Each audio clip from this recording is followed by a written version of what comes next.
Have you ever noticed that your internet connection rarely feels as fast as the impressive numbers advertised by your service provider?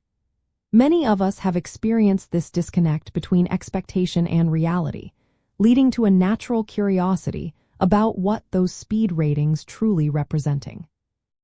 The simple answer is that bandwidth represents the absolute theoretical maximum speed at which data can be transferred over a network connection, assuming ideal conditions.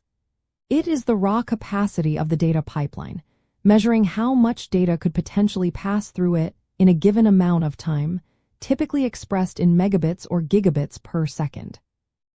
This theoretical maximum is primarily determined by the physical characteristics of the transmission medium and the underlying networking technology. Factors like the fiber optic cable's purity, the wireless spectrum available, or the electronic component's capabilities set an upper limit.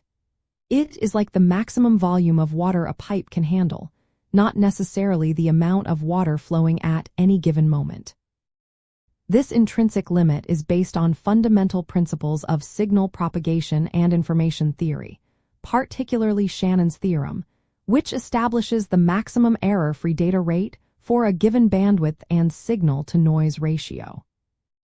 Understanding this distinction helps you interpret internet service advertisements and manage your expectations.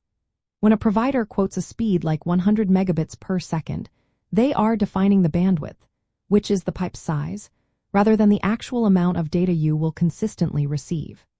This knowledge allows you to evaluate whether your observed speeds are within a reasonable range of this theoretical ceiling, considering real-world factors.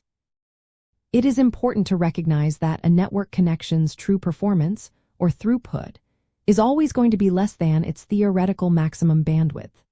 This is due to a variety of operational overheads including protocol headers, retransmissions of lost packets, network congestion at various points along the route, and even the processing power of your own devices. The difference between bandwidth and throughput highlights the many layers of complexity involved in data transfer, extending beyond just the physical capacity.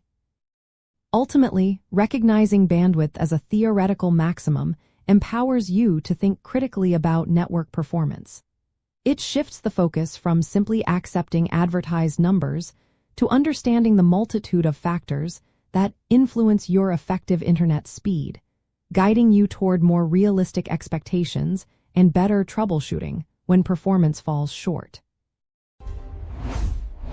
If you love understanding how the web works, like, subscribe, and stay connected with us.